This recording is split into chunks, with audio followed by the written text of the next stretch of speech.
യേശു ജനിച്ചത് ഒരു കൊട്ടാരത്തിലൊന്നുമല്ല. ഇത് അക്കാലത്ത് യൂദയ ഭരിച്ചിരുന്ന ഹെറോദേസ് രാജാവിന്റെ കൊട്ടാരമാണ്. വളരെ പ്രഗത്ഭനും എന്നാൽ ക്രൂരനും ആയിരുന്നു ഹെറോദേസ്. തനിക്കെതിരാണെന്ന് തോന്നിയാൽ ആരെയും അയാൾ നിഷ്കരണം വകവരുത്തി. അതാ ആരോ ഇങ്ങോട്ട് വരുന്നുണ്ട്. നമുക്ക് ഒളിച്ചു നിൽക്കാം.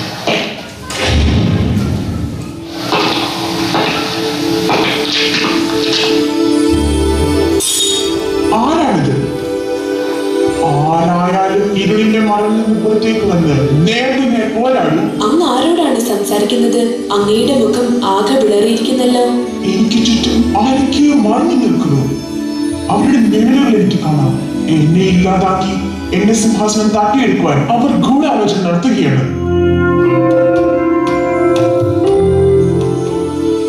ഇവിടെ എങ്ങും ആരും മറന്നു നിൽക്കുന്നില്ല. എല്ലാം അങ്ങേക്ക് തോന്നുന്നതാണ്.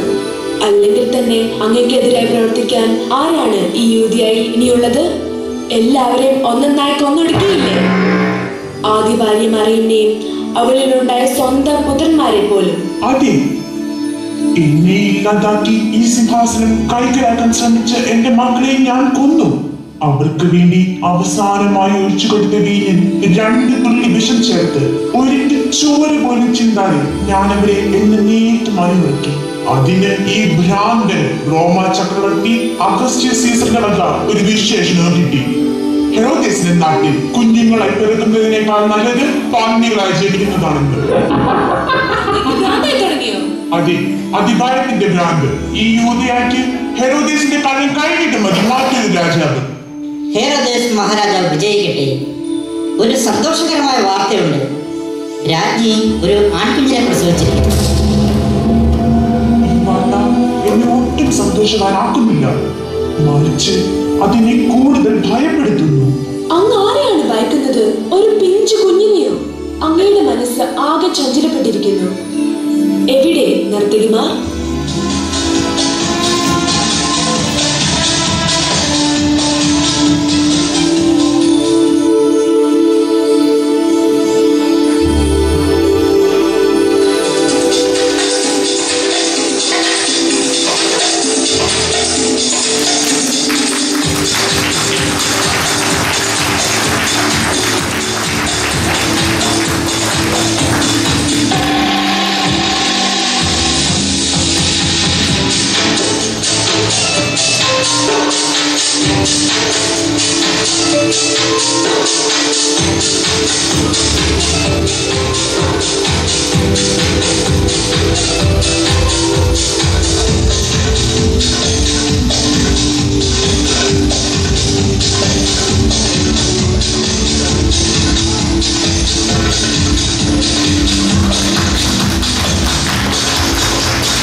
എന്താണ്? അങ്ങ് കിഴക്ക് ദേശത്തിൽ നിന്ന് വന്ന രാജാക്കന്മാരെന്ന് പറഞ്ഞ 3 പേർ പട്ടണത്തിൽ എത്തിയിരിക്കുന്നു.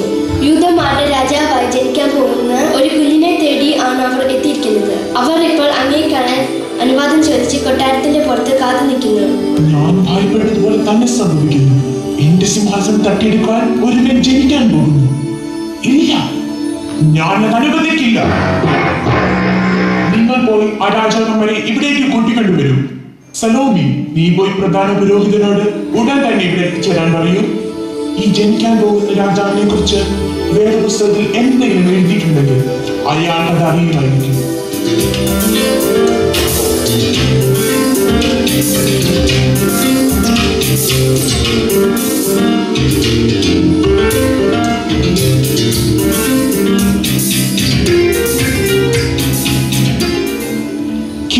ദേശങ്ങളിൽ നിന്ന് വന്ന രാജശ്രേഷ്ഠന്മാർക്ക് ഹെറോദേസിന്റെ കൊട്ടാരത്തിലേക്ക് സ്വാഗതം. നിങ്ങളുടെ ഈ സന്ദർശനം എന്നെ അത്യധികം സന്തോഷവാനാക്കുന്നു. എന്ത് സഹായമാണ് ഈ വിനീതനായ ഹെറോദേസ് നിങ്ങൾക്ക് വേണ്ടി ചെയ്തു തരേണ്ടത്? ആ കാണുന്ന അസാധാരണമായ നക്ഷത്രമാണ് ഞങ്ങളെ ഈ യൂദയാദേശത്ത് എത്തിച്ചത്. ഞങ്ങളുടെ പുരാതന ജ്യോതിഷ ഗ്രന്ഥങ്ങളിൽ പറഞ്ഞിരിക്കുന്നത് ഈ നക്ഷത്രം ഉദിക്കുമ്പോൾ യൂദന്മാരുടെ രാജാവായി ഒരു കുഞ്ഞ് ജനിക്കുമെന്നും ഒരു നാൾ ആ കുഞ്ഞ് ഈ ലോകത്തിന്റെ തന്നെ രാജാവാകുമെന്നുമാണ്. ആ ദിവ്യ ശിശുവിനെ കണ്ട് ഞങ്ങളുടെ കാഴ്ചവസ്തുക്കൾ സമർപ്പിക്കാനാണ് ഞങ്ങൾ വന്നിരിക്കുന്നത്. മനസ്സിന് സന്തോഷം തരുന്ന വാർത്ത തന്നെ ഇത്. തക്ക സമയത്ത് തന്നെ പ്രധാന പുരോഹിതൻ വന്നുവല്ലോ. യൂദന്മാരുടെ രാജാവായി ഒരു കുഞ്ഞ് ജനിക്കാൻ പോകുന്നു. ആ കുഞ്ഞിനെ തേടിയാണ് ഇവർ വന്നിരിക്കുന്നത്. അങ്ങനെയൊരു രാജാവ് എവിടെ ജനിക്കുമെന്നാണ് വേദപുസ്തകത്തിൽ പറഞ്ഞിരിക്കുന്നത്. ഇനി ഒരു രാജാവ് ജനിക്കുന്നുവെങ്കിൽ അത് ബെത്ലഹേമിൽ തന്നെയായിരിക്കും. വേദപുസ്തകത്തിൽ ഇപ്രകാരമാണ് പറഞ്ഞിരിക്കുന്നത്: യൂദയായിലെ ബെത്ലഹേമേ, നീ യൂദയായിലെ പ്രമുഖ നഗരങ്ങളിൽ ഒട്ടും താഴെയല്ല. എൻ്റെ ജനമായ ഇസ്രായേലിനെ നയിക്കുവാനുള്ളവൻ നിന്നിൽ നിന്നാണ് ഉത്ഭവിക്കുക. നിങ്ങൾ ബെത്ലഹേമിലേക്ക് പോയി ആ കുഞ്ഞിനെ കാണും. പിന്നെ ആ കുഞ്ഞിനെ കുറിച്ച് വിശദമായി അന്വേഷിച്ച് തിരികെ ഇതുവഴി വന്ന് എന്നെ അറിയിക്കണം. ആ ദിവ്യ ശിശുവിനെ കണ്ടു കാണുന്നവൻ എനിക്ക് കൊതിയാകും.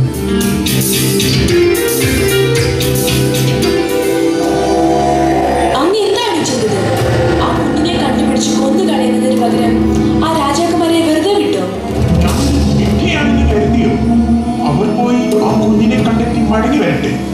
അതിനുശേഷം പടയാളികളെ അയച്ച് ഞാൻ അതിനെ പിടികൂടും. ഒരു യൂദന്മാരുടെ രാജാവ് ഈ ഹെറോദേസിന്റെ കൈകളിൽ കിടന്ന് പിടഞ്ഞ് മരിക്കാനാണ് അതിന്റെ വിധി. അങ്ങയുടെ ബുദ്ധി അപാരം തന്നെ. ഹെറോദീസ് മഹാരാജാവ് വിജയിക്കട്ടെ. റോമ ചക്രവർത്തി അഗസ്റ്റസ് സീസറിന്റെ സന്ദേശം. റോമ സാമ്രാജ്യത്തിലെ കണക്കെടുപ്പിന്റെ ഭാഗമായി യൂദയായിലെ എല്ലാ പൗരന്മാരും കുടുംബസഹിതം അവരുടെ പിതാമഹന്മാരുടെ ജന്മസ്ഥലത്ത് ചെന്ന് പേര് രേഖപ്പെടുത്തേണ്ടതാണ്. ഈ കൽപ്പന യൂദയായിലെ എല്ലാ പ്രദേശങ്ങളിലും ഉടൻ നടപ്പാക്കേണ്ടതാണ്. നിങ്ങൾ ഉടൻ പോയി സീസറിന്റെ കൽപ്പന യൂദയായിലെ എല്ലാ ജനങ്ങളെയും അറിയിക്കും.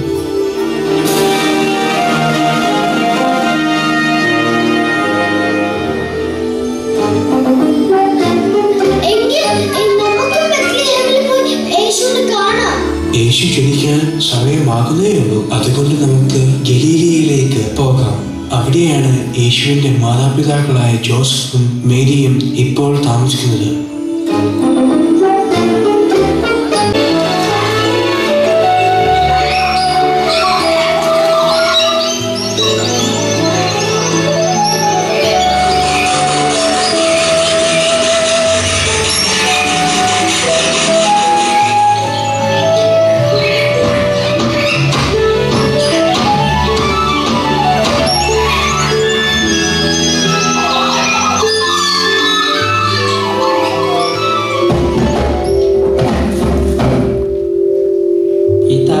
ശരിയാണ്, ഏറെ കാലമായല്ലോ ഇതുവഴിയൊക്കെ വന്നിട്ട്. ഈ ഇടയായി നിന്നെ ചന്തയിലും ജോലി സ്ഥലത്തും കാണാറില്ലല്ലോ. അതുകൊണ്ട് ഇവിടെ വരെ വന്ന് അന്വേഷിക്കാമെന്ന് കരുതി. മേരിക്ക് തീരെ വയ്യാതായിരിക്കുന്നു. കുഞ്ഞുണ്ടാകുവാൻ ഇനി അധിക നാളുകളില്ലല്ലോ. ഞാൻ അതുകൊണ്ട് പുറത്തേക്കൊന്നും അധികം പോകാറില്ല. റോമ ചക്രവർത്തി അഗസ്റ്റസ് സീസറിന്റെ കൽപ്പന. റോമ സാമ്രാജ്യത്തിലെ കണക്കെടുപ്പിന്റെ ഭാഗമായി യൂദയായിലെ എല്ലാ പൗരന്മാരും കുടുംബസഹിതം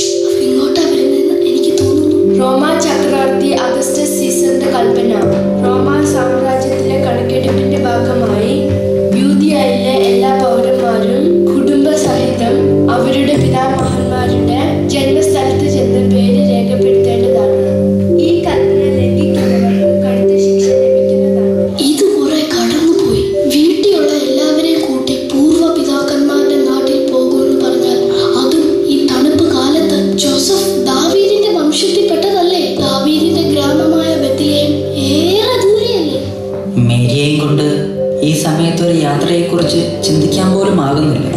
സീസറിന്റെ കൽപ്പന ലംഘിക്കാനും പറ്റില്ല. നമുക്ക്